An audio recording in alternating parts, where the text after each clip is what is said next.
everybody, I have a wonderful and special guest. Many of you have requested that I sit down with Dr. Doe to talk about sexology and sex therapy.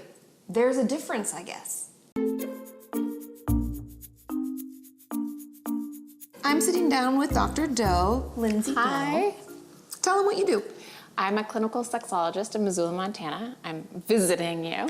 And I work with clients doing what you would probably consider counseling or talk therapy. We sit on a red couch and we talk about their sexual health issues and goals. And then I also have a YouTube channel where I do sex education called Sexplanations. And it's a great channel, and I'll link in the description all of her stuff so you can check it out. And we also did a video on her channel that I'll push to at the end.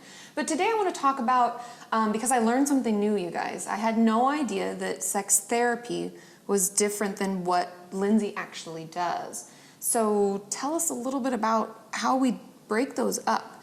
Are there certain things you talk about and don't talk about, or? So some people actually consider them the same thing. Okay. They'll go to get a degree in clinical sexology and they will call themselves sex therapists. Okay. I choose not to do that. I call myself a clinical sexologist, and the distinction I make is that I have not gone through training to learn how to work specifically with someone's psyche or to do cognitive behavioral therapy, etc. Like your strengths. I don't have that, and when I think of a sex therapist, I imagine someone who has gone through the training that you have and then specializes or gets additional education on sex. Okay, so when you got your master's, is that correct, or did you go? So my bachelor's is in psych, my master's is in health, and my doctorate is in human sexuality. Gotcha. Okay, so there's a lot of differences, and I know that a lot of you have asked questions about stuff like this, so I'll have a video coming where I describe all the different types of mental health professionals. So if someone was to come to your office and sit down, what would be the focus of the session? I don't do a lot of family of origin, backstory, sex history stuff unless it's relevant. So we will do a quick sex history, and I will try and get as much information as I can about their unique sexuality in the context of their whole well-being. So I'll ask them about their mental health and their physical health, their psychological health, how they learn best. So when I give them homework assignments, I'm doing that targeted to them and what their needs are. And then we start talking about where they want to be or what they're struggling moving through.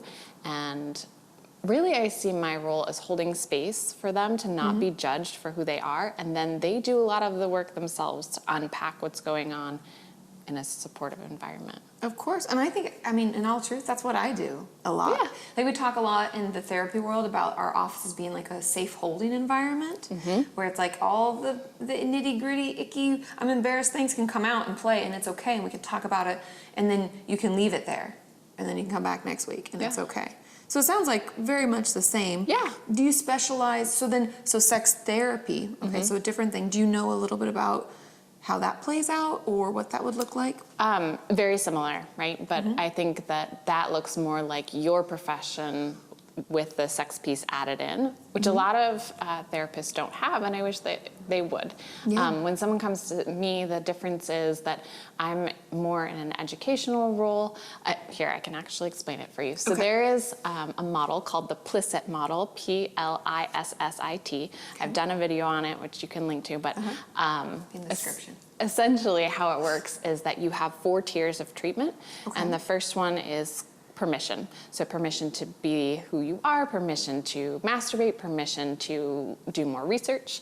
And most people actually resolve their sexual health issue with just permission, especially from an expert in the field. And then from there you have the tier limited information, and that's where I might give a book resource or a statistic or something, maybe even a title of their sexual orientation, just understanding that there is a word, asexuality, and having an identity that matches that.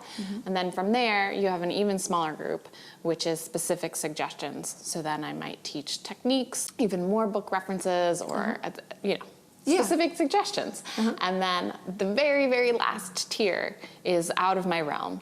That would be the intensive therapy, where I would refer out to someone like you for family of origin, et cetera. And if you start with 100 people and you go down these tiers, really a clinical sexologist can take care of those first 3 and about 85% of the population. Gotcha. And then for that last core group, yeah, like if they had some complex PTSD in their childhood or something going on. Interesting. And so that's actually where a sex therapist would probably come in, somebody who has great training in both fields. Wow, so that's really fascinating. I had no idea all the differences and how that goes into it. So if someone like myself or one of my viewers is interested in that or thinks that that might be something that they need, how do they know that?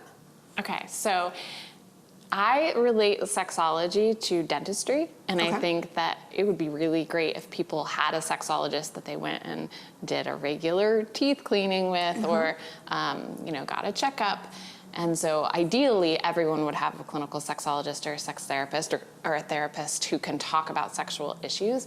And I think it's really, really important to contact someone when your behaviors are changing in order to accommodate something that you're struggling with. Oh, yeah. Like if you're avoiding sex, for example, or you're having lots of sex because you're avoiding something else. And then to find a clinical sexologist or a sex therapist, in America at least, there's the American Association of Sex Educators, Counselors, and Therapists called ASECT.